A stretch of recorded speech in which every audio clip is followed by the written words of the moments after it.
Pío XII y los estudios de la Sagrada Escritura por Maximiliano García Cordero, OP.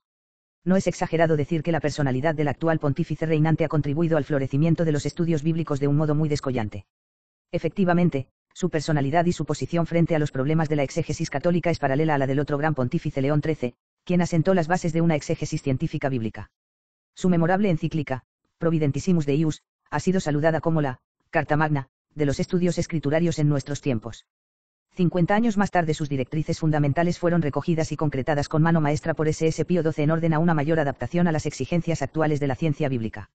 Se ha trazado un paralelo entre la Divino Afflante Spiritu, de Pío XII y la Providentissimus Deus, de León XIII de un lado, con la Quadragesimo Anno, de Pío XI y la Rerum Novarum, de León XIII.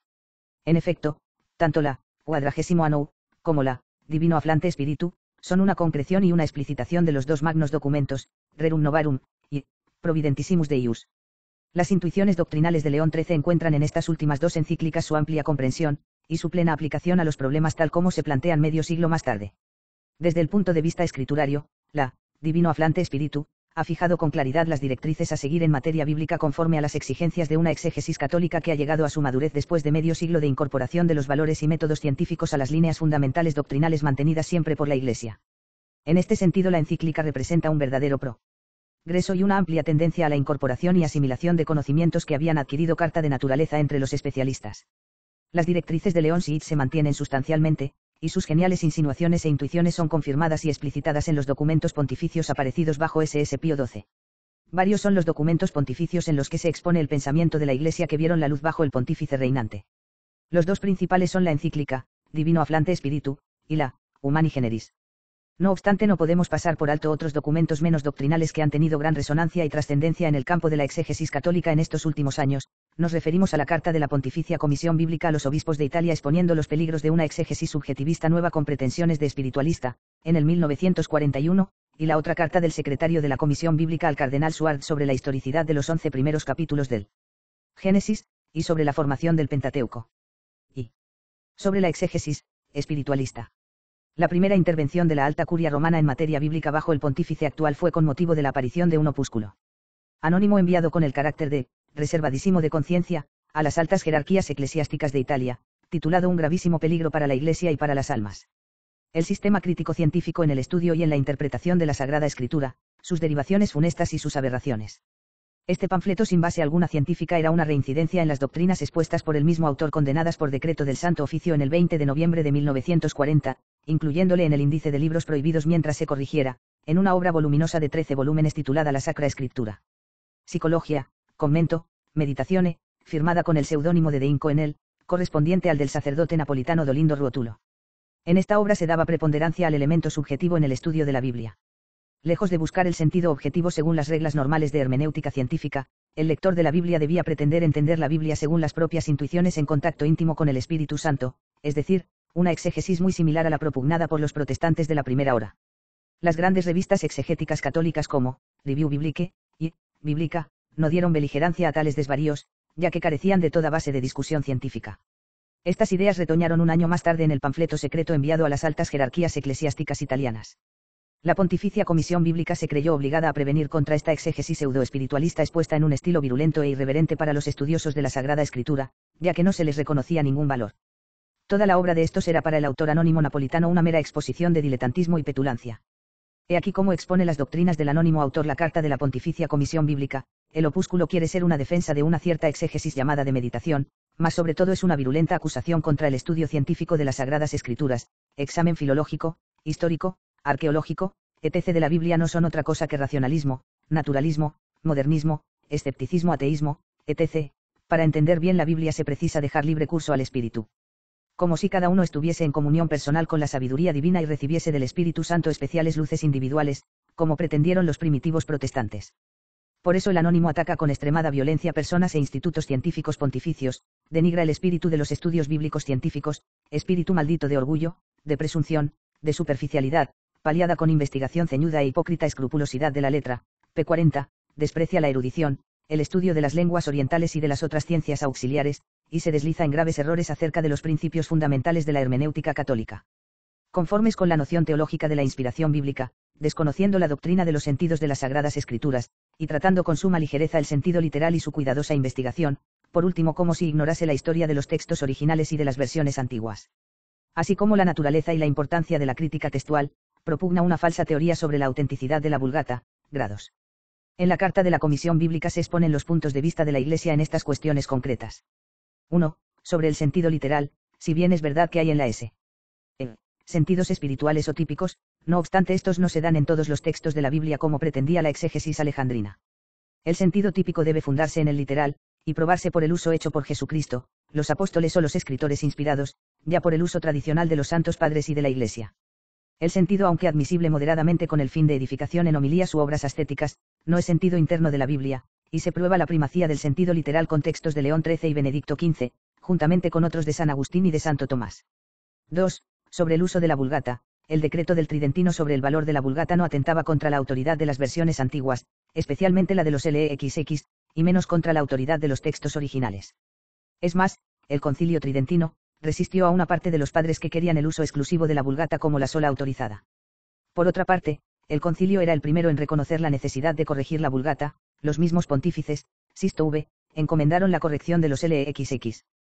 Por tanto, según esta carta de la Comisión Bíblica, el Concilio Tridentino declaró auténtica la Vulgata en sentido jurídico, esto es, respecto de la fuerza probativa en cosas de fe y de costumbres, pero no excluye de ningún modo posibles divergencias del texto original y de las antiguas versiones. Con estas palabras quedó claro el sentido del Tridentino, y puso fin a innumerables discusiones entre los católicos. Es el primero gran paso bajo SS Pío XII que había de confirmarse en la Divino Afflante Spiritu.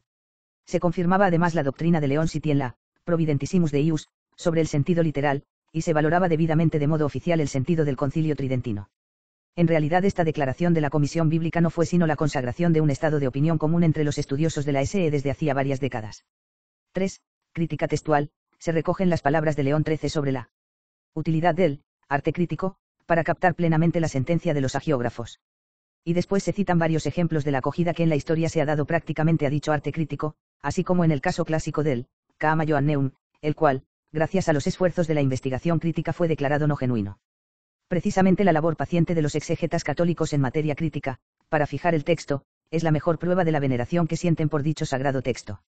4. Estudio de las lenguas orientales y ciencias auxiliares. La Iglesia, desde los tiempos de San Jerónimo, ha favorecido el estudio de las lenguas orientales como subsidiarias para la inteligencia del texto sagrado. Por ello los sumos pontífices últimos recomendaron la creación de cátedras para la promoción del estudio de las mismas. Los estudios filológicos en la exégesis católica son no un fin, sino un medio en orden a esclarecer el texto original. Finalmente, la carta vindica la memoria de San Pío X en sus relaciones con los estudios bíblicos, pues el autor anónimo con ligereza quería amparar sus afirmaciones con textos de la encíclica Pastendi. Ese santo pontífice fue precisamente el creador del instituto bíblico que tantos frutos ha dado a la Iglesia.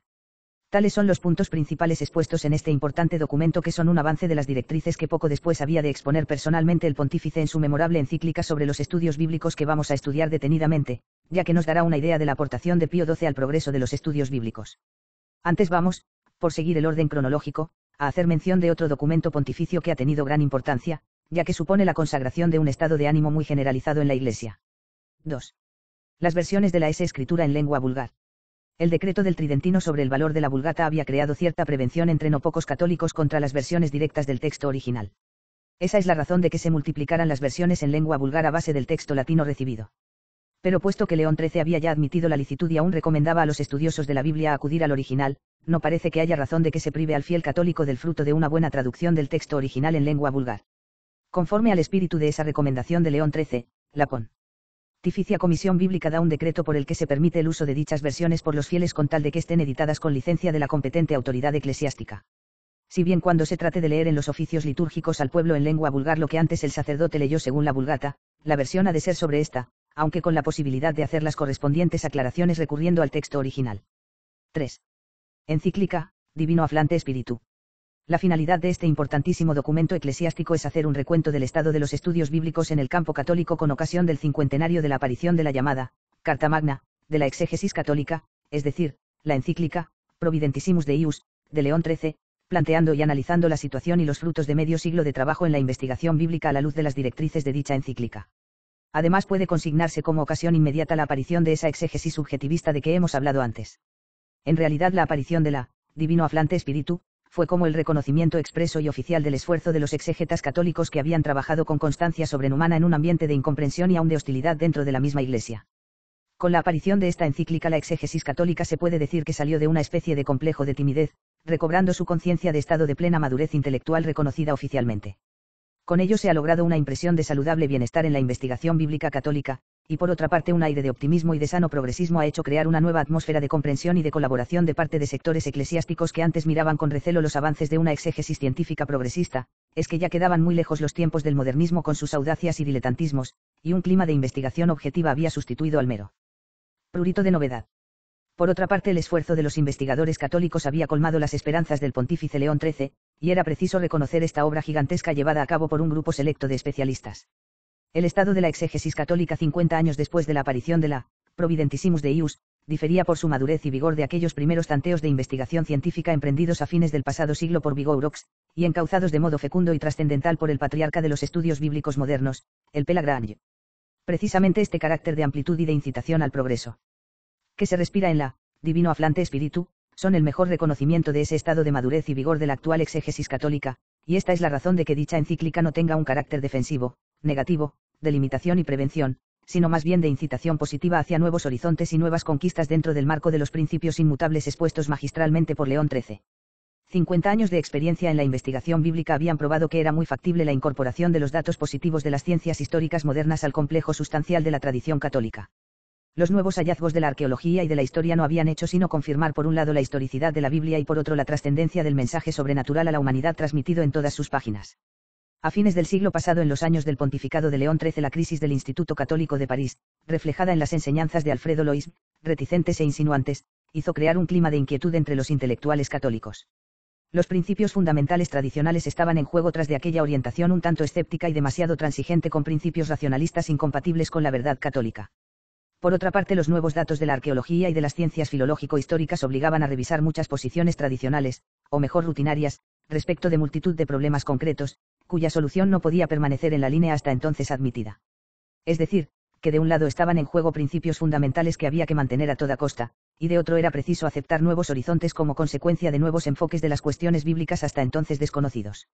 La tradición suministraba una serie de principios sumamente fecundos bajo muchos aspectos, cuyas consecuencias no habían todavía sido formuladas con sus amplias implicaciones precisamente porque no habían sido examinados como merecían. En primer lugar, la noción de inspiración, la fundamental en la exégesis católica, debía ser aclarada científicamente para después poder medir sus consecuencias sobre inerrancia y veracidad universal de las afirmaciones de la Biblia, libro totalmente divino y a la vez totalmente humano. Ante este estado de cosas, León XIII creyó llegado el momento de intervenir oficialmente con su autoridad máxima para clarificar las posiciones, exponiendo ciertas normas concretas fundamentales sobre las cuestiones básicas escriturarias. Ante todo era preciso una exposición oficial de las exigencias teológicas de la Biblia como base de una exégesis netamente católica. Debía quedar en claro que los postulados esenciales de la tradición de la Iglesia sobre el contenido teológico y espiritual de la Biblia, consecuencia de tener por autor principal al mismo Dios, y de tener también por finalidad transmitir el mensaje de rehabilitación de la humanidad, primero en su etapa mesiánica de la T y después en el nuevo estadio de cumplimiento de las promesas por Cristo en orden al establecimiento del reino de Dios en la tierra y a su consumación en el cielo, debían mantenerse como armazón de la nueva exégesis católica. Es decir, que todo el estudio positivo científico, derivado de los nuevos conocimientos histórico-filológicos, debían ensamblarse en el conjunto de esa estructuración teológica de la Biblia tal como había sido recibida por la tradición y el magisterio de la Iglesia. Las tesis, pues, de Luasi sobre una revisión total de la Biblia en el sentido de considerar a la Biblia como un mero libro humano con sus implicaciones histórico-literarias estaba fuera de la ortodoxia, y de ahí la insistencia en la Providentissimus Deus, sobre los postulados teológicos en el estudio de la Biblia, ya que en definitiva su interpretación auténtica está confiada a la misma Iglesia, y a su jerarquía. Por otra parte, era necesario suscitar en el ambiente católico nuevas iniciativas e inquietudes científicas para que la exégesis tradicional se remozara con el fruto de los nuevos hallazgos en materia histórica y crítica. Las necesidades de los nuevos tiempos exigían que los estudios bíblicos entraran en una nueva vía de investigación y progreso. Para ello era necesario ante todo que desapareciera aquella oposición cerrada y total a lo que representara innovación y progreso en amplios círculos eclesiásticos. Había que clarificar la atmósfera desautorizando oficialmente actitudes retrógradas y estériles. La labor que en el siglo XIII había realizado el aquinatense al incorporar a la teología católica el acervo filosófico aristotélico, había que repetirla en el campo de la Biblia intentando asimilar las nuevas aportaciones de la ciencia crítica histórica.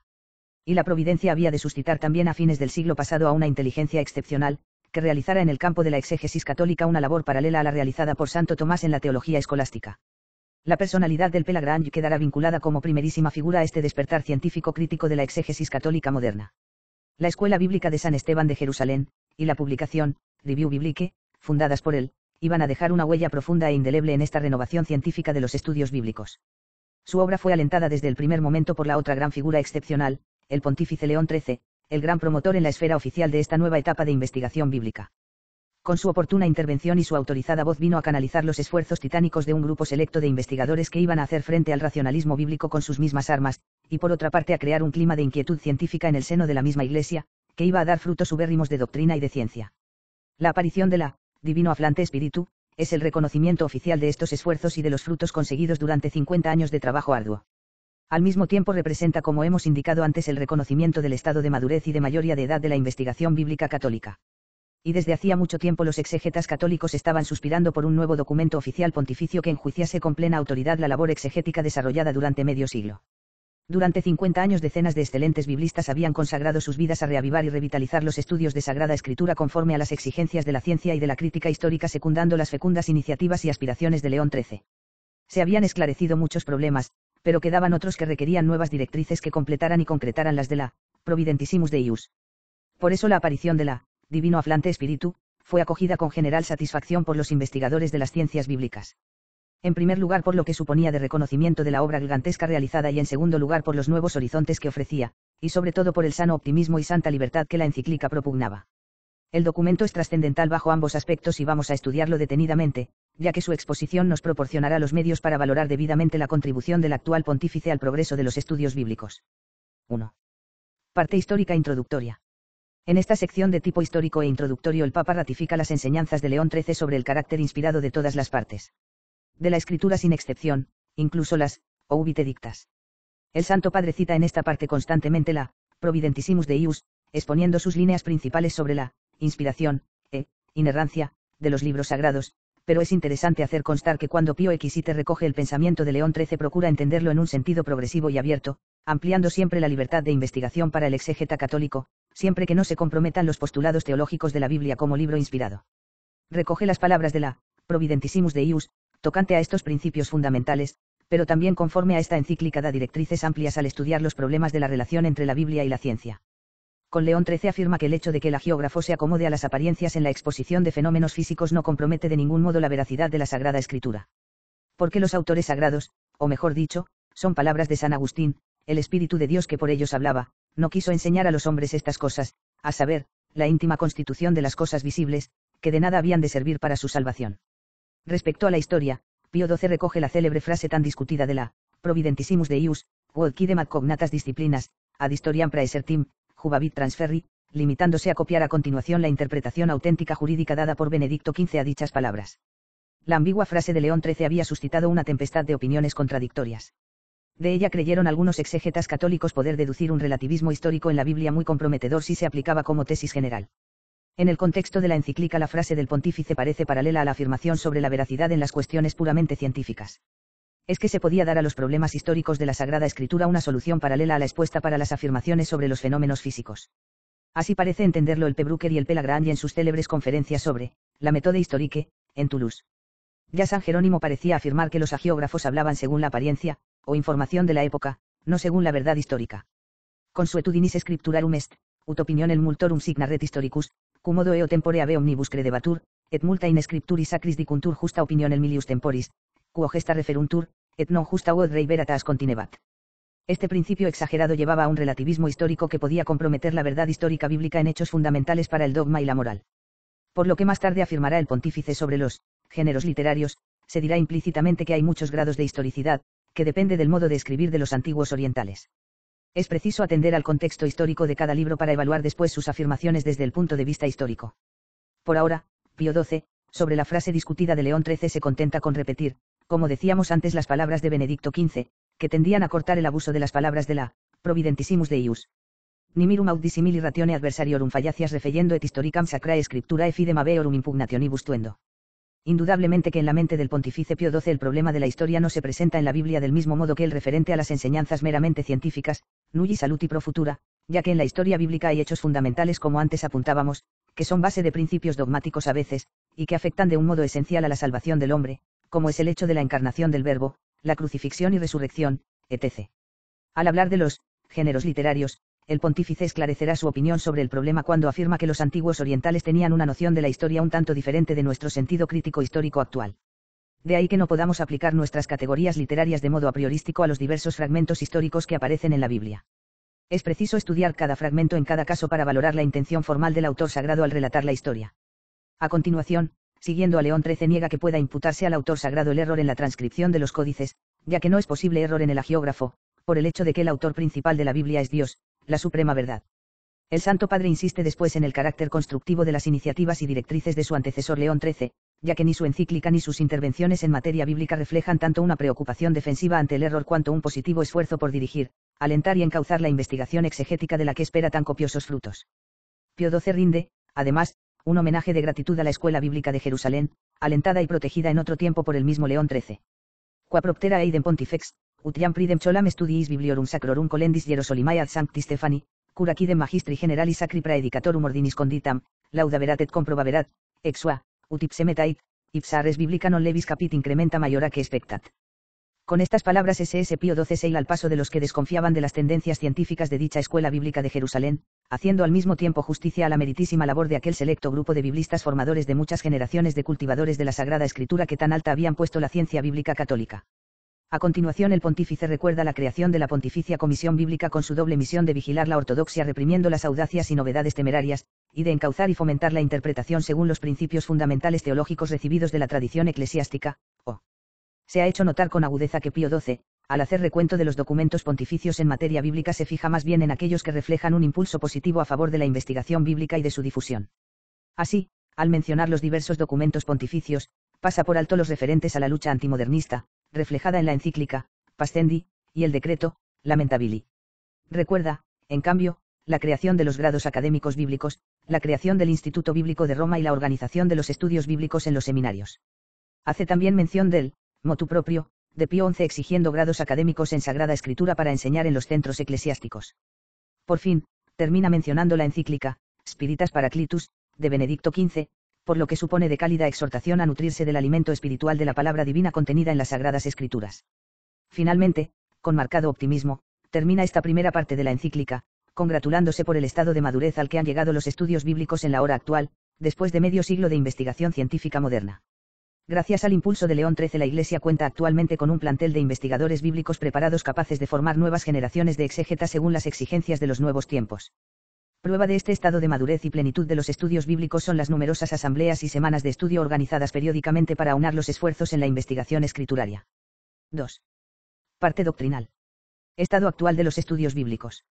El pontífice, ante el hecho de los nuevos hallazgos en el campo de la arqueología, de la historia, y la literatura de la antigüedad, afirma categóricamente que la exégesis católica actual debe adoptar una postura progresista en conformidad con las exigencias actuales. Entre otras cosas, los nuevos hallazgos nos han hecho conocer el modo de hablar, narrar y escribir de los antiguos. En efecto, hoy conocemos mejor los módulos del antiguo estilo oriental, su modo de hacerla. Historia a base de genealogías y por mera justaposición de documentos, sin preocuparse de limar las pequeñas contradicciones, que chocan a nuestro modo crítico de concebir la historiografía. Sabemos el valor que en la confección de la historia antigua tenían las leyendas etiológicas como explicación de los orígenes históricos de los pueblos. Y en el campo de los libros sapienciales y poéticos conocemos mejor las leyes del paralelismo, el arte del diálogo como procedimiento literario de la antigüedad, la estrófica, el género apocalíptico, el abgádico y midrástico, y el lenguaje rimado utilizado por los profetas y probablemente por el mismo Jesucristo. Por eso el Santo Padre insiste en que el exégeta se pertreche bien de todo lo que la nueva investigación aporta. Todo esto invita en cierta manera, y amonesta a los intérpretes de las Sagradas Escrituras a aprovecharse con denuedo de tanta abundancia de luz para examinar con más profundidad los divinos oráculos, ilustrarlos con más claridad y proponerlos con más lucidez. También con estas letras encíclicas queremos conseguir que esta labor no solamente persevere con constancia, sino que cada día se perfeccione y resulte más fecunda, puesta sobre todo nuestra mira en mostrar a todos lo que resta por hacer, y con qué espíritu debe hoy el exégeta católico emprender tan grande y excelso cargo y en dar nuevo acicate y nuevo ánimo a los operarios que trabajan constantemente en la viña del Señor. Esta misma era en realidad la finalidad de la Providentissimus Deus, en su tiempo, y como de aquellas directrices fecundas de León XIII se consiguieron frutos ubérrimos, también con la nueva encíclica espera el Santo Padre conseguir que el plantel numeroso y maduro de los nuevos biblistas responda a las esperanzas que la Iglesia pone en ellos. Estudio de las lenguas bíblicas. Los nuevos tiempos requieren nuevos métodos para aprovechar los nuevos elementos que la ciencia histórica proporciona. León XIII había recomendado ya la iniciación en las lenguas originales bíblicas, como el hebreo y el griego, y aún en las otras orientales afines, como subsidiarias para mejor conocer el texto original.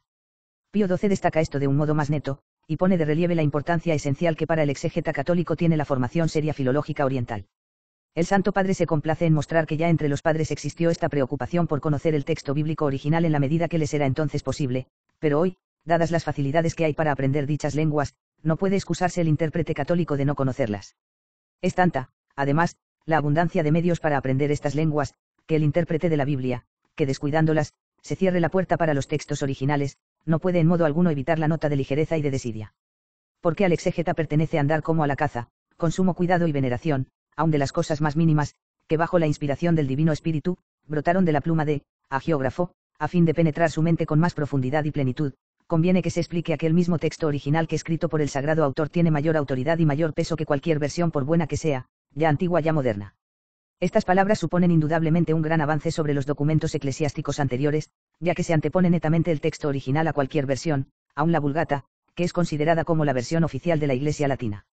En la Providentissimus Deius, se admitía la posibilidad de recurrir a las lenguas originales, pero recomendando ante todo la Vulgata. El profesor debe hacer uso de la Vulgata. Con esto no queremos decir que no se debieran tener en cuenta las otras versiones que los cristianos de los primeros tiempos utilizaron con elogio, y sobre todo los textos primitivos. Pío XII es mucho más explícito, y da un paso muy importante. Su afirmación es como el coronamiento de un largo proceso disciplinar que había comenzado con León City. Una vez más aparece la prudencia como módulo de la enseñanza eclesiástica. Era preciso un maduramiento progresivo del ambiente católico para llegar a esta fórmula que hace 50 años hubiera sido demasiado revolucionaria. En realidad, cuando Pío XII formuló esta proposición sobre el valor preferente de los textos originales, hacía varias décadas que los exégetas católicos más conspicuos trabajaban en sus investigaciones siempre sobre los textos originales, dándoles un valor crítico superior a la versión de la Vulgata. Su santidad, pues, con su frase precisa confirmó este estado de cosas, consagrando oficialmente un ambiente dominante entre los cultivadores de la ciencia bíblica. Sin duda que esta afirmación sobre el valor preferente de los textos originales en comparación con las versiones en general es una de las grandes aportaciones de la encíclica, ya que esclarece el pensamiento de la Iglesia, acabando con los escrúpulos de los que se creían aún obligados a depender totalmente de la Vulgata como fuente fundamental de investigación exegética. Nos hallamos, pues, ante un avance positivo dentro de las directrices de la monumental Providentissimus Deius, de la que la encíclica de Pío XII es una explicitación conforme al nuevo estado de los estudios bíblicos. Más adelante concretará Pío XII su pensamiento sobre el valor real crítico de la Vulgata. De hecho, 2 años más tarde patrocinó la nueva versión latina del Salterio, permitiendo su uso en el oficio divino. Importancia de la crítica textual. Como consecuencia de esta invitación a estudiar los textos originales viene la recomendación de adoptar todos los adelantos de la crítica textual, ya que para saber cuál es el genuino texto original es preciso conocer el valor crítico y la historia de los códices para excluir todo lo que sea ajeno al texto primitivo. El pontífice se complace en decir que esto lo enseñó siempre la Iglesia, y que los santos padres lo practicaron en la medida que pudieron. Así San Agustín decía que los códices no corregidos debían ceder el paso a los corregidos, palabras que recoge el Santo Padre. Es interesante hacer notar la confianza que el Sumo Pontífice pone hoy en el valor de la sana crítica textual. Rechaza desde luego la supercrítica subjetivista que va quedando ya fuera de moda, pero reconoce y aprueba la seriedad con que se hace hoy el estudio crítico de los textos. Así es que hoy, después que las disciplinas de este arte crítico han llegado a tanta perfección, es un oficio honorífico, aunque no siempre fácil, el procurar por todos los medios, que cuanto antes por parte de los católicos se preparen oportunamente ediciones tanto de los libros sagrados, como de las versiones antiguas, hechas conforme a estas normas, es decir, que a una reverencia suma del sagrado texto, junten la escrupulosa observancia de todas las leyes críticas. Con estas palabras quiere Pío XII dar de lado a tantos prejuicios entre los católicos contra todo lo que sean novedades críticas. La seriedad con que hoy se llevan estos estudios es la mejor garantía de objetividad, y por eso las palabras del pontífice son optimistas y comprensivas. Sentido del decreto tridentino sobre el uso de la Vulgata. Versiones en lenguas vulgares. El pontífice reconoce abiertamente que estas recomendaciones que hace sobre el estudio de los textos originales no están en contradicción con el famoso decreto tridentino sobre el uso de la versión llamada Vulgata, común en la Iglesia latina, ya que la intención del concilio no era contraponerla como tal a los textos originales cuyo valor reconocía, sino más bien establecer un texto latino para la Iglesia latina entre las entonces versiones usuales latinas. El Papa Pío XII es categórico a este respecto. Ac praecellens Vulgatae auctoritas seu, ut ajunt, autentia non ob criticas praesertim rationes a concilio statuta est, sed obilius potius legitimum in ecclesiis susum, per toto saeculorum decursum habitum. Ad que adeo modi autentia no primario nomine critico, sed juridica potius vocatur. Es la misma posición reflejada en la carta de la Comisión Bíblica a los obispos de Italia en el 1941, como antes hemos visto. En realidad el concilio tridentino no quiso oponerse a la utilización de los textos originales, pues como consta por sus actas se propuso que se hiciera un texto crítico hebreo y griego además del latino. Como antes hemos dicho, las palabras de Pío XII a este respecto son la consagración de un estado de opinión sobre el valor meramente jurídico del decreto tridentino. No obstante, aunque el texto de la versión no refleja a lo mejor bien el original, sin embargo, al ser recibida esa versión por la Iglesia, tiene ella un valor documental como tradición eclesiástica no despreciable. Ya decía Báñez que, Sacra Scriptura continetur primo et per se incorde ecclesiae, secundario intestibus et editionibus. Es una frase feliz para hacer ver que en realidad es a la Iglesia a quien pertenece juzgar del sentido de la misma escritura. Por eso una versión inexacta en algún punto considerado, si bien no representa el texto original, refleja la interpretación de la Iglesia tradicional. Así, por ejemplo, en el Ipsa de Gen 3, 15. Importancia del sentido literal. Precisamente el conocimiento de las lenguas originales y el uso del arte crítico histórico tienen como finalidad principal descubrir el sentido literal, que es el intentado directamente por el autor sagrado. Anquigitur litteralem verborum significationem omnicum diligentia per linguarum cognitionem idem, interpretes, eruant, ou padivita contestus, comparationisque cum assimilibus lo usáis. La investigación de este sentido literal exigirá además el estudio de los lugares paralelos y del contexto, de documentos extrabíblicos, arqueología, filología, historia, etc. No obstante, el Santo Padre hace notar que se tenga cuidado en evitar una exagerada erudición que como la hiedra puede oscurecer y ahogar la finalidad principal del intérprete católico, que es la de deducir las enseñanzas dogmático-morales en orden al alimento espiritual de los fieles. Por otra parte, el Santo Padre insiste en que no debe olvidarse que la Escritura es una palabra inspirada, cuya custodia e interpretación ha sido confiada a la Iglesia por el mismo Dios, lo que implica que el intérprete tiene que atenerse en sus investigaciones a las declaraciones del magisterio eclesiástico, a las interpretaciones dadas por los santos padres y a la analogía de la fe, como había propuesto con frase feliz León XIII. Esto supone que no puede haber contradicción entre los datos históricos, filológicos y arqueológicos de un lado, y las enseñanzas de la fe del otro, ya que la verdad es una, y Dios es autor real de la misma Escritura, al mismo tiempo que fuente de todas las verdades de fe. La analogía de la fe, pues, es la piedra de toque para calibrar las afirmaciones de la Escritura en su contexto histórico. El intérprete podrá descubrir en cada momento histórico el grado de verdad revelada en la Biblia en orden a la ilustración y edificación de los fieles, pero el exégeta católico no puede prescindir en sus investigaciones de ese otro contexto más amplio que León XIII denominaba, analogía de la fe, es decir, el conjunto de las verdades dogmático-morales propuestas por la Iglesia católica. La Sagrada Escritura recibe su unidad del autor principal, y no puede haber contradicción entre las diversas partes de la misma. Como dice el Pelibi, las enseñanzas de San Pablo no pueden estar en contradicción con las de Santiago, ni la mística de San Juan no puede estar en oposición en lo fundamental a la de San Pablo, como tampoco el dogma de hoy no puede separarse de la doctrina enseñada por Pablo, Juan o Santiago. Y por supuesto, el Nuevo y el Antiguo Testamento no pueden oponerse entre sí, ya que este es la preparación de aquel, y aquel la plena eclosión de este. Por otra parte, los datos de la historia y de la arqueología no pueden estar en contradicción con los dogmas del cristianismo, o de su síntesis dogmático-moral que llamamos, analogía de la fe. Por eso si de un lado el intérprete de la Biblia debe estar bien pertrechado con los datos positivos de la historia y de la filología, por otra debe tener un sentido muy agudo del contexto general teológico del cristianismo, es decir, la analogía de la fe. Y este sentido teológico de la Biblia librará al exégeta católico de considerarla como un mero libro de historia o arqueología. Livy hace notar que aún entre los protestantes aparece esta tendencia de vuelta a la teología en la exégesis. Ciertamente las obras protestantes de las últimas décadas tienen un alcance más teológico dentro de la misma mentalidad protestante. Recto uso del sentido espiritual. Esta búsqueda del profundo sentido teológico en la Escritura es la mejor respuesta a los que se quejan de que en los comentarios bíblicos actuales apenas hayan nada que eleve la mente a Dios, nutra el alma, promueva la vida interior, acudiendo por ello, a cierta interpretación espiritual que ellos llaman mística. Indudablemente que el Santo Padre alude con estas palabras a la corriente de interpretación pseudoespiritualista y cabalística que había sido ya condenada por la Comisión Bíblica en su carta a las altas jerarquías eclesiásticas de Italia. Dicha tendencia propugnaba una exégesis subjetivista y morbosa en la que se prescindía del sentido literal como base de interpretación, y se despreciaba la erudición histórico-filológica como mera petulancia sin valor para esclarecer la palabra divina. El pontífice no es tan explícito a este respecto como lo era el decreto citado de la Comisión Bíblica. No menciona el sentido típico con este nombre, sino simplemente con el más genérico de espiritual. Tampoco dice como lo hizo el decreto de la Comisión Bíblica, expresamente que, el sentido espiritual debe fundarse en el literal. No obstante, sustancialmente mantiene el mismo principio, confirmando el decreto de la Comisión Bíblica. Y no es que se excluya de la Sagrada Escritura todo sentido espiritual. Porque las cosas dichas o hechas en el Antiguo Testamento, de tal manera fueron sapientísimamente ordenadas y dispuestas por Dios, que las pasadas significaran anticipadamente las que en el nuevo pacto de gracia habían de verificarse. Por lo cual el intérprete, así como debe hallar y exponer el sentido literal de las palabras que el hagiógrafo pretendiera o expresara, así también el espiritual, mientras conste legítimamente que fue dado por Dios. Ya que solamente Dios pudo conocer y revelarnos este sentido espiritual. En realidad el uso de este sentido espiritual está vinculado a toda la historia eclesiástica, arrancando del mismo Jesucristo y los apóstoles. Por tanto es un sentido muy legítimo si se entiende debidamente. Por eso el Santo Padre hace una seria amonestación, pues quiere evitar el abuso de la utilización del llamado sentido espiritual. Este sentido espiritual es intentado y ordenado por Dios mismo, mas tengan, los intérpretes, religiosa cautela en no proponer como sentido genuino de la Sagrada Escritura otros sentidos traslaticios. En realidad el verdadero sentido espiritual es intrínseco a la misma Sagrada Escritura en cuanto que es querido e intentado por Dios que dirige los hilos de la historia, de modo que unos hechos o personajes históricos pueden significar de antemano hechos y personajes futuros.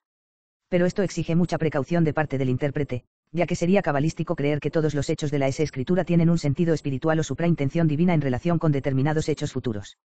Como el Papa ha dicho, el sentido espiritual de un pasaje solo puede darlo a conocer el mismo Dios, que es además de autor principal de las Escrituras, Señor de la historia. Esa interconexión entre palabras de la Escritura y hechos futuros es cosa privativa de la sabiduría y omnipotencia divinas. El hombre no puede conocer los secretos de la providencia divina en el acontecer histórico a menos que se los revele Dios mismo. De ahí que toda otra relación entre hechos y personajes de un tiempo con realizaciones de otros son meras ficciones cabalísticas y no son dirigidas por el mismo Espíritu Santo. Después de haber asentado claramente el pontífice que ante todo ha de estudiarse el sentido literal como base de interpretación, y que solo esporádicamente y con argumentos firmes tomados de la misma Sagrada Escritura se puede admitir un sentido espiritual, se permite cierta libertad en el uso del sentido llamado, traslaticio, o acomodado, que en realidad no es intrínseco a la misma Escritura, sino que depende únicamente de la ingeniosa relación hecha por el lector. Expresamente se permite a los predicadores por razones de ilustración y de edificación utilizar estos sentidos traslaticios, siempre que se guarde, moderación y sobriedad, teniendo siempre en cuenta que estos sentidos no son intrínsecos a la Escritura, sino como, algo externo y añadido. En realidad, como apunta el mismo Santo Padre, la Biblia en sí no necesita de embellecimientos externos, ya que tiene, abundante sentido genuino, fuerza propia, y brilla por sí misma. El estudio de la tradición. Precisamente porque el exégeta debe tener un sentido agudo teológico, no puede prescindir del estudio de la antigüedad cristiana, ya que la riqueza en este aspecto de los intérpretes antiguos es inagotable. En efecto, si bien los padres y los doctores de la Iglesia no tuvieron un conocimiento tan completo de los problemas históricos y críticos como los actuales comentaristas, sin embargo tenían un profundo sensum Christi, y como dice el Santo Padre. Suaviguada me manant coelestium rerum perspicientia, miro que mentis cumine, quibus divini eloqui profunda intime penetrant, et in lucem afferunt quiquidat doctrinam Christi justrandam sanctitatem que vitae promovendam conducere poutast. El acudir a las fuentes de la tradición es esencial al exégeta católico, porque en ellas adquiere sobre todo el sentido teológico de la Biblia. Esto es lo que Pío XII aquí proclama, ya que quiere que sobre todo se busque la teología en la Biblia, pero rechaza a este respecto el exceso contrario, que no es menos pernicioso que el de despreciar el acervo exegético de la tradición. No faltan quienes creen que para profundizar en la investigación bíblica basta estudiar la interpretación que de las Sagradas Escrituras hicieron los padres y antiguos escritores eclesiásticos. El Santo Padre reconoce paladinamente que los expositores de los pasados siglos no pudieron explicar muchas cosas que hoy han esclarecido los intérpretes modernos con ayuda de los conocimientos histórico-críticos de la moderna ciencia. Van fuera de la realidad algunos, que no penetrando bien las condiciones de la ciencia bíblica, dicen sin más que al exégeta católico de nuestros días no le queda nada que añadir a lo que produjo la antigüedad cristiana. Y una de las conquistas de la moderna exégesis es la valoración del llamado género literario, para calibrar con justeza las afirmaciones del hagiógrafo. Los géneros literarios. Su importancia. Una de las grandes adquisiciones de la exégesis católica a fines del siglo pasado ha sido el esclarecimiento de la noción de inspiración. Entre todas las explicaciones propuestas terminó por imponerse como más racional y más conforme a los postulados de la analogía de la fe, la teoría de los dos autores, Dios autor principal, y el hagiógrafo autor instrumental. La teoría del instrumento tan elaborada en la teología escolástica fue la gran adquisición al aplicarla a la inspiración bíblica. Ya San Alberto Magno la había propuesto taxativamente en este sentido, y Santo Tomás en el Tratado sobre la profecía, le dio valor muy relevante. León XIII la recogió y consagró oficialmente en su Providentissimus Deius, y por fin Pío XII la reafirmó con particular claridad. Intera qui iud videtur peculiari mentione dignum, quod Catholici theologi, sanctorum patrum hace potissimum angelis y communisque doctoris doctrinam secuti. Exeo en imbis serendo profecti, quod hagiograpus in sacro conficiendo libro est spiritas sancti, organon, opia bob, seu instrumentum, y que vaivam acerratione praeditum, recte animadvertunt illum. Divina motione actum, ita suiutia ei facultatibus et viribus, ut propriam unius cujusque indolem et veluti singulares notas hace lineamenta, ex libro, ejus opera orto, fasal posint omnes colligere. Si el autor sagrado actúa bajo el influjo del Espíritu Santo con plena libertad psíquica, síguese que tiene que dejar huella humana en la obra compuesta, y esa huella humana se plasma en el estilo, y en el ambiente de su tiempo. Si escribe, lo hace conforme a los modos de escribir de su época, por eso al querer captar su mensaje es necesario conocer el modo de escribir peculiar suyo, el género literario, de su tiempo y de su libro. Por otra parte, cual sea el sentido literal no es muchas veces tan claro en las palabras y escritos de los antiguos orientales, como en los escritores de nuestra edad. Porque no es con solo las leyes de gramática y filología, ni con solo el contexto del discurso con lo que se determina qué es lo que ellos quisieron significar con las palabras. Es absolutamente necesario que el intérprete se traslade mentalmente a aquellos remotos siglos del Oriente para que, ayudado convenientemente con los recursos de la historia, arqueología, etnología, y de otras disciplinas, discierna y vea con distinción qué géneros literarios, como dicen, quisieron emplear y de hecho emplearon los escritores de aquella edad vetusta. Con estas palabras el actual pontífice consagró oficialmente la llamada teoría de los géneros literarios, que Benedicto XV había ya aceptado en la Spiritas Paraclitus, si bien previendo contra el abuso de la misma. Rectis quidem, si intracertus quos dam fines contineantur, principiis sic abutuntur. Nimis fasalat saiteisians quas vocant implicitas, velat narrationes specie tenus historicas confugiunt, aut genera quaedam literarum in libri sacris inveniri contendunt, quibus cum integra hace perfecta verbi divini veritas componinecit. La posición de los teólogos frente a esta teoría fue en general hostil, precisamente por no tener una noción exacta de lo que es la Biblia, ya que han pretendido considerar las verdades de esta como formulaciones abstractas desconectadas del ambiente, como afirmaciones absolutas que habían sido reveladas con la luz que hoy las conocemos, entendiendo cada texto de la Escritura como una afirmación divina independiente del tiempo y del espacio, con la exactitud rigurosa y definitiva de un aforismo eterno pronunciado fuera de las contingencias históricas. En resumen, que para estos la Biblia es un libro solo divino supratemporal, sin estar condicionada en cuanto a su formulación por las exigencias del ambiente en que fue redactada. Esta es una posición parcial y falsa, ya que considera a la Biblia solo por un lado. La Sagrada Escritura es un libro totalmente divino y totalmente humano. En tal forma que la acción del autor principal, no desvincula al hagiógrafo de su ambiente, sino que le inspira las verdades a través de su mentalidad humana, acomodándose por oisatafa oika su psicología humana y racional. Esta, condescendencia, es la mejor traducción de la palabra griega koisatafazi, del espíritu vanto es compatible con todos los géneros literarios, de expresión que no comprometan la veracidad y dignidad de la palabra divina. A este respecto el sumo pontífice cita las palabras del angélico. In scriptura divina traduntur nobis per modum quo homine solenti utiai, y añade el pontífice gráficamente, sic utenim substantiale dei verbum hominibus simile factum est quo ad omnia, absque peccato, ita etiam dei verba, humanis lingis expressa, quo ad omnia humanos sermonia similia facta sant. Excepto errore. Tenemos, pues, que tener en cuenta que el mensaje divino transmitido en la Biblia lo es de un modo humano. Es necesario, pues, conocer ese modo humano de hablar, para comprender ese mensaje divino transmitido a los hombres en orden a su rehabilitación espiritual. Es lo que en la encíclica se llaman géneros literarios. La expresión era muy común en los medios exegéticos. El Pelagrange ya había esbozado la teoría de los géneros literarios, en Review Biblique, ya a fines del pasado siglo. Más tarde, en 1902, en sus famosas conferencias de Toulouse sobre la méthode historique, había ampliado sus puntos de vista, aplicando la teoría a hechos concretos de la Biblia. Distinguía a la historia edificante. La forma histórica en este caso no es sino un ropaje literario para expresar verdades dogmáticas o morales. De esta forma las personas y situaciones históricas son creaciones de la imaginación del autor. Sería el caso del libro de Tobías, encaminado a presentar un modelo ideal de las tradicionales virtudes judías. B. Narraciones propiamente históricas. El hagiógrafo se propone hacer historia religiosa en su sentido estricto. Un ejemplo: los libros de los reyes. C. Historia primitiva o de los orígenes, un intermedio entre las dos anteriores, parte historicidad estricta y parte creación imaginaria legendaria, siempre con el fin religioso de edificación de los lectores. Estas tres categorías literarias expuestas por el Pelagrange fueron después multiplicadas y explicitadas sobre todo por el Peu Melauer. La primera intervención oficial de la Iglesia sobre estas opiniones fue en 1905. La Comisión Bíblica admitía dicha teoría como explicación de algunos casos concretos, aunque la rechazaba como principio general de interpretación de los relatos propiamente históricos. Se admiten con reservas y mientras haya argumentos sólidos, las narraciones aparentemente históricas. Después vino la crisis modernista, y los autores católicos prefirieron abstenerse de la discusión del problema. Por fin, Benedicto XV, en 1920, en la Spiritas Paraclitus, aceptó explícitamente el principio, si bien lamentando el abuso del mismo.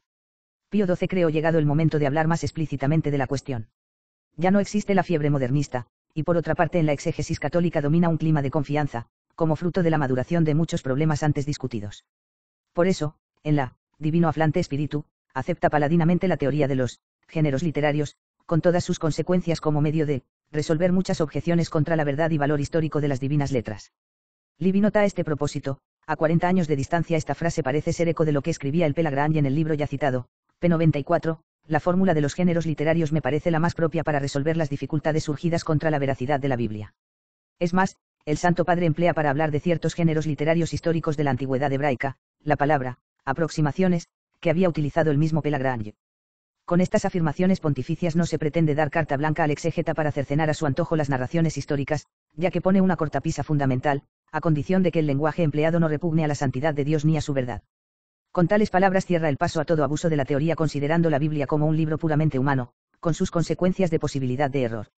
Hecha esta salvedad, el romano pontífice invita a los estudiosos de la Biblia a penetrar a fondo la personalidad y el ambiente del agiógrafo para mejor captar su pensamiento. El exégeta debe inquirir las formas y maneras de decir que eran corrientes entre los hombres de aquellos tiempos y países. Cuáles fuesen estas, no lo puede el exégeta establecer de antemano, sino con la escrupulosa indagación de la antigua literatura de Oriente. Con estas palabras quiere prevenir al intérprete católico para que no se cree un encasillado artificial de antemano de géneros literarios, sino que los vaya descubriendo por método analítico, estudiando los diversos textos de la Biblia y aun de los documentos extrabíblicos que pudieran servir para descubrir el modo de escribir del agiógrafo.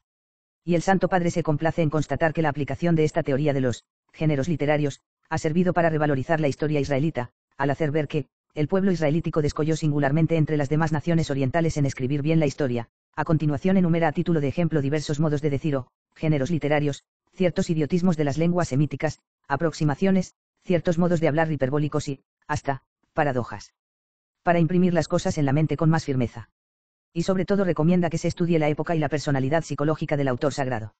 Despicere en itatur, quae propria fuerit sacri scriptoris índoles, ace vitae condicio, qua floruerita etate, quaus fontes adibuerit sive scriptos, sive ore traditos, qui busque sitiusas formis dicendi. Solo teniendo en cuenta todas estas circunstancias de lugar, tiempo, y de la situación psicológica del agiógrafo se podrá captar el grado de afirmación del mismo. Y en consecuencia, solo así se podrá entender el mensaje de salud que transmite a la humanidad, ya que la misma formulación teológica está condicionada por el modo de expresión del autor sagrado. El exégeta católico, a fin de satisfacer a las necesidades actuales de la ciencia bíblica, al exponer la Sagrada Escritura y mostrarla y probarla inmune de todo error, válgase también prudentemente de este medio, de los géneros literarios, indagando qué es lo que la forma de decir, o el género literario, empleado por el agiógrafo contribuye para la verdadera y genuina interpretación, y se persuada que esta parte de su oficio no puede descuidarse sin gran detrimento para la exégesis católica. Es la aceptación oficial de un método de interpretación que ya comúnmente utilizaban los biblistas desde hacía muchas décadas, y que había formado un ambiente digno de ser tenido en cuenta por la suprema jerarquía eclesiástica. El romano pontífice dedica a continuación unas consideraciones llenas de optimismo al estado de los estudios exegéticos en la actualidad. Reconoce que los estudios de arqueología, filología e historia han servido para esclarecer muchos problemas y resolver muchas dificultades, en tal forma, que las posiciones de los racionalistas son menos radicales, y se han acercado a los puntos de vista católicos en muchos aspectos. En efecto, el racionalismo bíblico entró en una profunda crisis a medida que los exégetas católicos utilizaron las armas de ellos para sostener la verdad histórica de la Biblia en su justa medida. El protestante Arnagh lanzaba el grito de Zurück zur Tradition. Vuelta a la tradición. Como consecuencia de este retorno a una exégesis más sensata entre los racionalistas, son muchas las aproximaciones a la exégesis católica.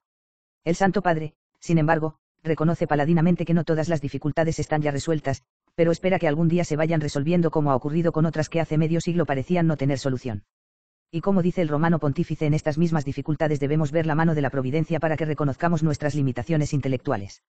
Dios, con todo intento, sembró de dificultades los sagrados libros que él mismo inspiró para que no solo nos excitáramos con más intensidad a resolverlos y escudriñarlos, sino también, experimentando saludablemente los límites de nuestro ingenio, nos ejercitáramos en la debida humildad.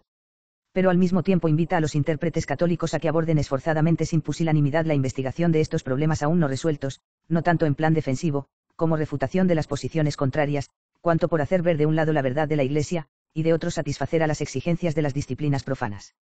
Y en esta empresa el pontífice se complace en proclamar una santa libertad para los exégetas, ya que son muy pocos los pasajes de la Biblia cuyo sentido haya sido proclamado formalmente por la Iglesia, y por otra parte son muy pocos los textos sobre los que las opiniones de los santos padres están unánimes. Y por lo que hace a los esfuerzos de estos valientes operarios de la viña del Señor, recuerden todos los demás hijos de la Iglesia, que no solo han de ser juzgados con equidad y justicia, sino también con suma caridad, los cuales a la vez deben ser alejados de aquel espíritu poco prudente con el que se juzga que todo lo nuevo, por el mero hecho de serlo, debe ser impugnado, o tenerse por sospechoso. Porque tengan en primer término ante los ojos, que en las normas y en leyes dadas por la Iglesia se trata de la doctrina de la fe y costumbres, y que entre las muchas cosas que en los libros sagrados, legales, históricas, sapienciales y proféticas, se proponen, son solamente pocas aquellas cuyo sentido haya sido declarado por la autoridad de la Iglesia, ni son muchas aquellas sobre las que haya unánime consentimiento de los padres. Con estas admirables palabras, llenas de comprensión y optimismo, parece condenar el Santo Padre la campaña de sospechas y delaciones que durante los años del pontificado de San Pío X se desarrolló contra beneméritos exégetas católicos, contra la cual ya Benedicto XV alzó su voz en el primer año de su pontificado. Los escritores integristas y conservadores de principios de siglo habían apelado demasiadas veces a la interpretación oficial de la Iglesia y a la interpretación unánime de los Santos Padres. Pío XVII ha puesto las cosas en su justo medio, ya que la interpretación oficial de la Iglesia respecto de textos concretos de la Biblia muy pocas veces ha sido puesta en práctica, y por otra parte esta unanimidad de los padres no es frecuente como demuestran los numerosos estudios positivos patrísticos modernos. Además, el Santo Padre insiste en que la intervención de la Iglesia en materia de interpretación escrituraria se limita a lo que afecta a la fe y costumbres, y no se extiende a cuestiones meramente históricas o literarias.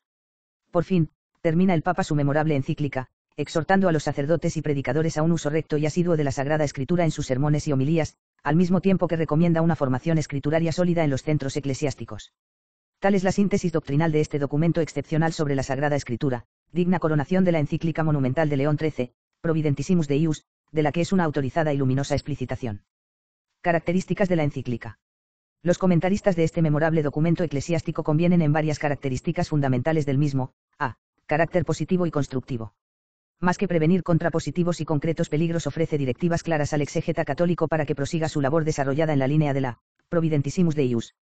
Por eso la encíclica tiene un aire de optimismo abierto y confiado, esperando mucho de la seria investigación exegética tal como hoy se lleva entre los biblistas católicos.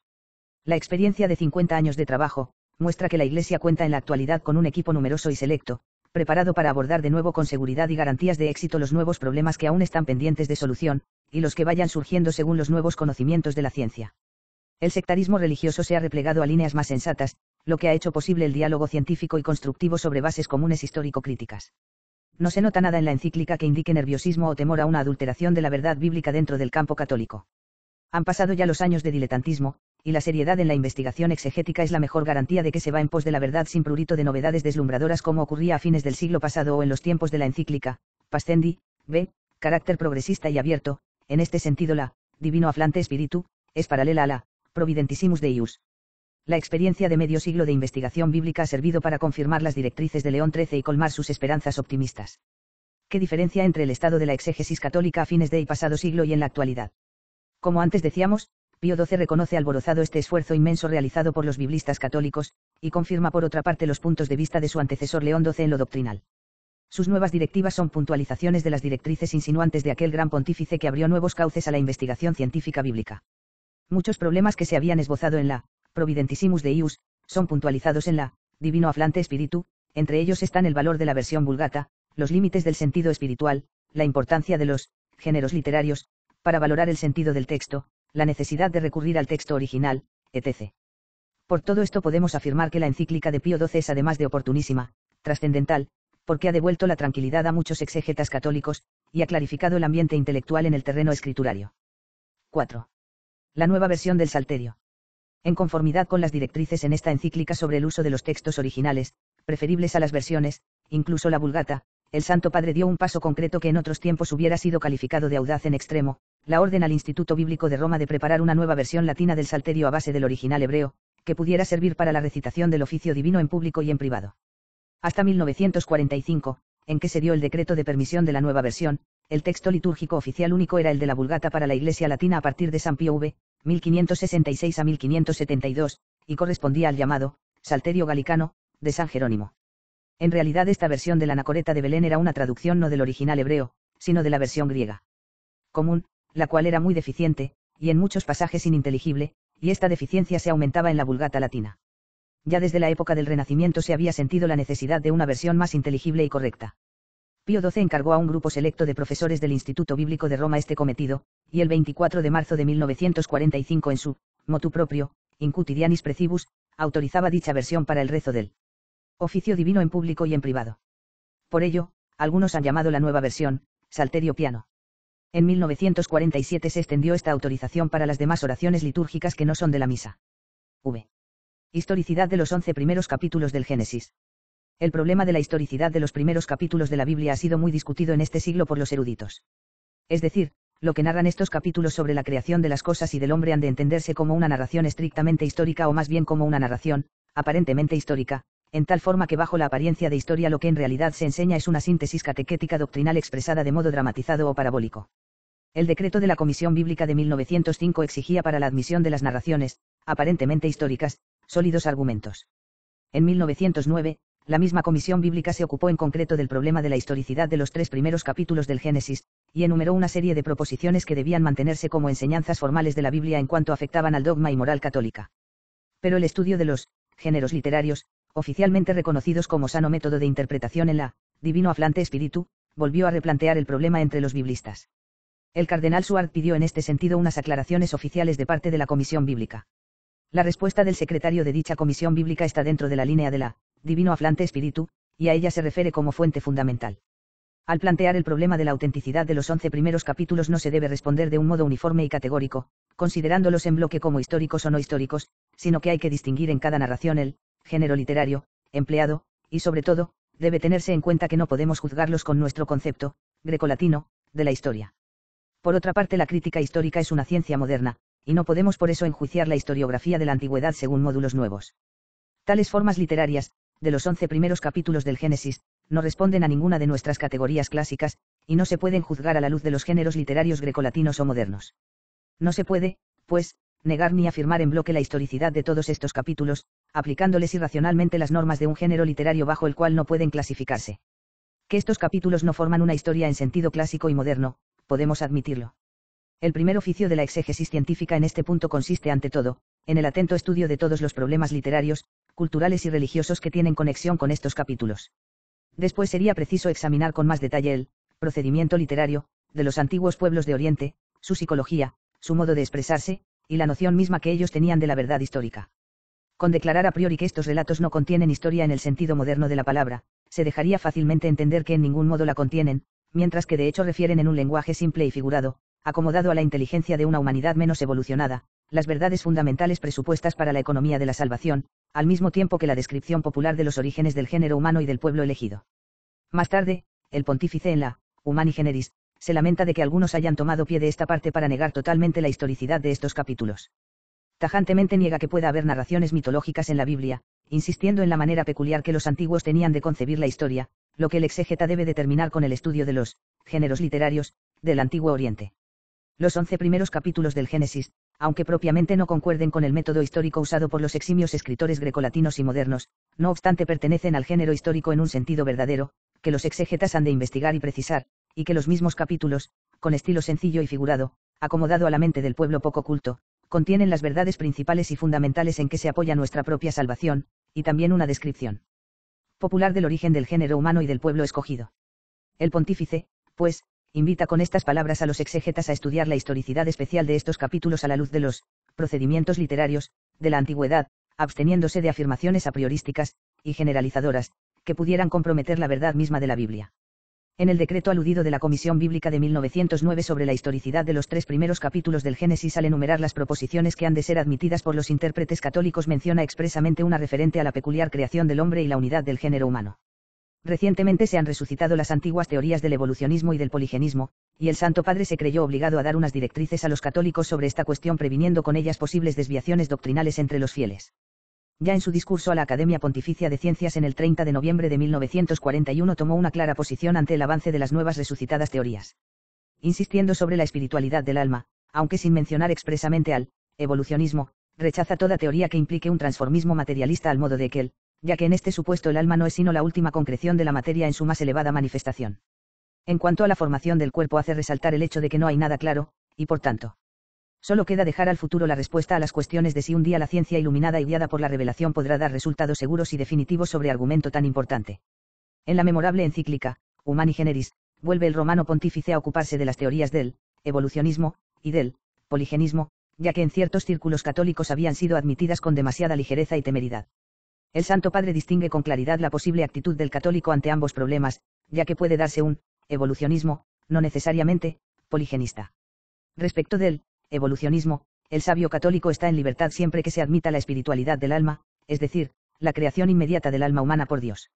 No obstante, recomienda prudencia en la aceptación de opiniones que todavía son meras hipótesis, y exige que los que discutan estas cuestiones sean hombres doctos de ambos campos, de la teología y de la ciencia, los cuales por otra parte han de estar dispuestos a acatar las decisiones pertinentes de la Iglesia en caso de que tome una posición sobre el problema. Por eso el magisterio de la Iglesia no prohíbe que en las investigaciones y disputas entre hombres doctos de entrambos campos se trate de la doctrina del evolucionismo, la cual busca el origen del cuerpo humano en una materia viva preexistente, de modo que las razones de una y otra opinión sean sopesadas y juzgadas con la debida gravedad, moderación y templanza, con tal que todos estén dispuestos a obedecer al dictamen de la Iglesia, a quien Cristo confirió el encargo de interpretar auténticamente las Sagradas Escrituras, y de defender los dogmas de la fe. Empero algunos con temeraria audacia traspasan esta libertad de discusión, obrando como si el origen mismo del cuerpo humano de una materia viva preexistente fuese ya absolutamente cierto y demostrado por los indicios hasta el presente hallados y por los raciocinios en ellos fundados, y como si nada hubiera en las fuentes de la revelación que exija una máxima moderación y cautela en esta materia. En cuanto al problema del poligenismo, es decir, la posibilidad de un origen múltiple de la humanidad, partiendo de diversos primeros padres, la negativa del pontífice es tajante. Esa libertad prudencial que dejaba para admitir el evolucionismo, en cuanto al origen del cuerpo humano, no cabe frente al problema del poligenismo, ya que admitida esta hipótesis se negaría el dogma de la universalidad del pecado original, puesto que ésta se basa en la procedencia de un primer padre común pecador. Mas tratándose de otra hipótesis, es decir, el poligenismo, los hijos de la Iglesia no gozan de la misma libertad, pues los fieles cristianos no pueden abrazar la teoría de que después de Adán hubo en la tierra verdaderos hombres no procedentes del mismo protoparente por natural generación, o bien de que Adán significa el conjunto de los primeros padres, ya que no se ve claro cómo tal sentencia pueda compaginarse con lo que las fuentes de la verdad revelada y los documentos del magisterio de la Iglesia enseñan acerca del pecado original, que procede del pecado verdaderamente cometido por un solo Adán, y que difundiéndose a todos los hombres por la generación, es propio de cada uno. Las razones de la intransigencia en esta cuestión son de tipo dogmático, por tanto el pontífice claramente dice que no se puede ceder nada, ya que el problema afecta a las bases del cristianismo como religión positiva revelada en la historia. Todo el proceso de la justificación quedaría comprometido con la admisión del poligenismo, en el sentido antes expuesto. Con estas palabras de Pío XII damos por terminado nuestro trabajo sobre la contribución al progreso de los estudios bíblicos. Sin duda que sus luminosas directrices en materia escrituraria son trascendentales y dejarán profunda huella en el campo de la investigación exegética.